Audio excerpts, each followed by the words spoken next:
আসসালামু আলাইকুম। আমি লাবণীস কিচেনে আপনাদের আরও একবার স্বাগত জানাই। আজকে আমি আপনাদের হোটেলের মতো করে গরু কিংবা খাসির নেহারি তৈরি করে দেখাবো। তো কুরবানির ঈদের পর তো সবার ঘরে কম বেশি পায়া কিংবা নেহারি থাকে। আপনি যদি আমার এই রেসিপিটি ফলো করে গরুর নেহারি এভাবে বাসায় তৈরি করেন, খেতে কিন্তু একদম হোটেলের মতোই লাগবে। আজকে আমি আপনাদের গরুর নেহারিটা একদম ঘরোয়া মশলায় তৈরি করে দেখানোর চেষ্টা করেছি। নেহারি রেসিপিটি ভালো লাগলে প্লিজ একটি লাইক দিয়ে দিবেন ভিডিওতে। আশা করছি আমার আজকের গরুর নেহারি রেসিপিটি আপনাদের কাছে ভালো লাগবে। তার জন্য এখানে আমি গরুর পায়া নিয়েছি। এখানে আমি ছোট বড় পায়া কিন্তু মিলিয়ে নিয়েছি। আপনারা চাইলে আরেকটু ছোট সাইজের করে কেটে নিতে পারেন। আপনারা চাইলে কিন্তু গরুর পায়ের পরিবর্তে খাসির পায়াটাও নিতে পারেন। পায়াগুলোকে আমি ভালোভাবে পরিষ্কার করে ধুয়ে নিয়েছি, তবে গরম পানি দিয়ে আরেকবার পরিষ্কার করে ধুয়ে নিয়েছি। পায়ের মধ্যে যে রক্ত থাকে সেই গরম পানি দিয়ে ধুয়ে নিলে কিন্তু রক্তগুলো চলে যাবে। এতে করে রান্না করার পর কিন্তু টেস্টটা অনেক ভালো আসবে। পায়া রান্না করার জন্য একটা বড় হাঁড়ি নিয়ে নিলাম। এর মধ্যে আমি পায়াগুলো দিয়ে দিচ্ছি। তো এখানে আমি 1 কাপ পরিমাণ পেঁয়াজ কুচি দিয়ে দিচ্ছি। এখন দিয়ে দিচ্ছি 4টি কাঁচামরিচ, সুন্দর ফ্লেভার আসবে কাঁচামরিচটা দেওয়ার কারণে। এখন এখানে আমি উঁচু করে প্রায় 3 টেবিল চামচ আদা আর রসুন বাটা দিয়ে দিচ্ছি। তো চামচটা কিন্তু আমি একটু বড়ই নিয়েছি।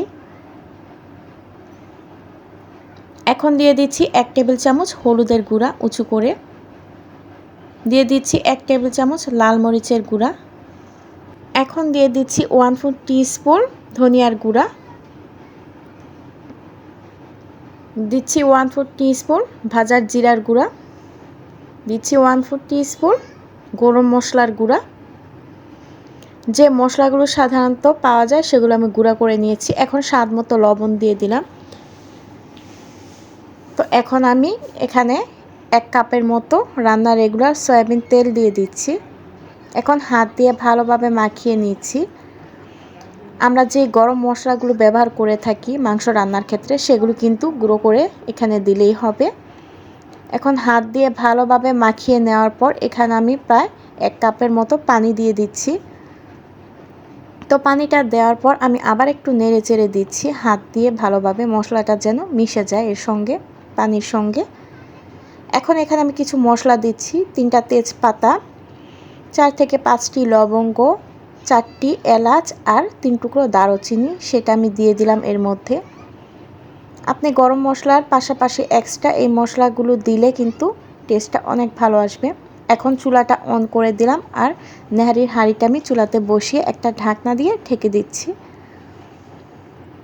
তো প্রায় 10 মিনিট পর আমি ঢাকনাটা তুলে একটু নেড়ে ছেড়ে দিব গরুর পায়াগুলো বা নেহারি যেটাই বলুক না কেন।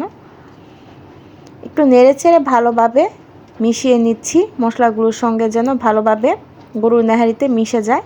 তো আমি আবার ঢাকনা দিয়ে ঢেকে দিলাম।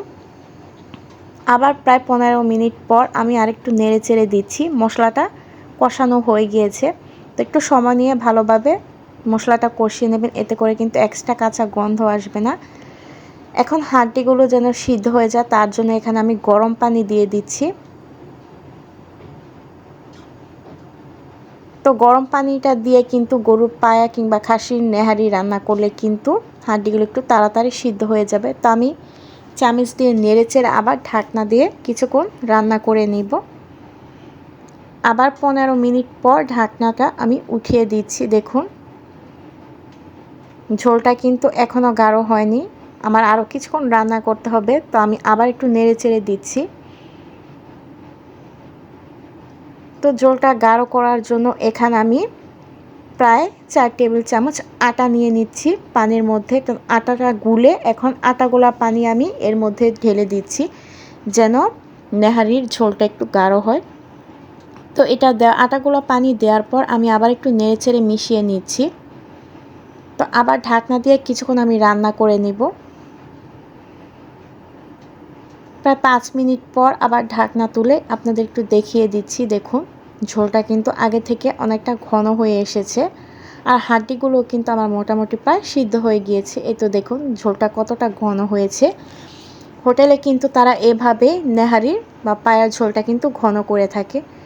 এখন আমি চুলাতে একটা প্যান বসিয়ে তার মধ্যে 3 টেবিল চামচ রান্নার রেগুলার সয়াবিন তেল দিয়ে দিলাম। তেলটা গরম হয়ে যাওয়ার পর এখানে আমি 4 থেকে 5টি মাঝারি সাইজের পেঁয়াজ কুচি দিয়ে দিচ্ছি আর দিচ্ছি 4টি শুকনা মরিচ। এখন এটাকে ভালোভাবে একটু ভেজে নিব।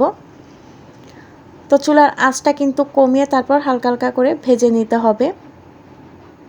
তো এটা দিয়ে কিন্তু আমি নেহারিটা বাগার দিব, এতে করে কিন্তু সুন্দর একটি ফ্লেভার আসবে। দেখুন যখন পেঁয়াজটা ব্রাউন কালার হয়ে আসবে তখন সেই পর্যায়ে আমি হাফ চা চামচ আস্ত জিরা দিয়ে দিলাম।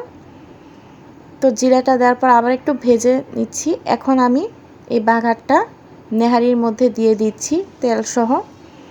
তো এই বাগারটা দেওয়ার কারণে কিন্তু নেহারিটা খেতে অনেক বেশি টেস্টি হবে আর একদম হোটেলের মতো লাগবে। আপনি বুঝতেই পারবেন না যে এত মজা করে বাড়িতেও গরুর পায়া কিংবা খাসির পায়া তৈরি করা যায়। তো আবার নেড়েচেড়ে আমি একটু মিশিয়ে দিচ্ছি। রান্নাটা কিন্তু আমার প্রায় হয়ে গিয়েছে। এখন চুলাটা আমি অফ করে দিব। তো চুলাটা অফ করার পর আমি গরুর নেহারিটা গরম গরম পরিবেশন করে নিচ্ছি। আপনারা কিন্তু চাইলে খাসির নেহারিও ঠিক একইভাবে রান্না করতে পারেন, টেস্ট কিন্তু একই আসবে। তবে আমি যে মশলাগুলোর পরিমাণটা দেখিয়ে দিয়েছি, আপনারা যদি এভাবে মশলার পরিমাণ ঠিক রেখে গরু কিংবা খাসির পায়া রান্না করেন তাহলে কিন্তু খেতে অনেক বেশি টেস্টি হবে। ছোট বড় সবাই কিন্তু খুবই পছন্দ করে খাবে। একবার হলো আমার গরুর এই পায়া রেসিপিটি ট্রাই করে দেখবেন, ভীষণ ভালো লাগবে। আজকের মতো এখানে বিদায় নিচ্ছি। সবাই ভালো থাকবেন, সুস্থ থাকবেন। আল্লাহ হাফেজ।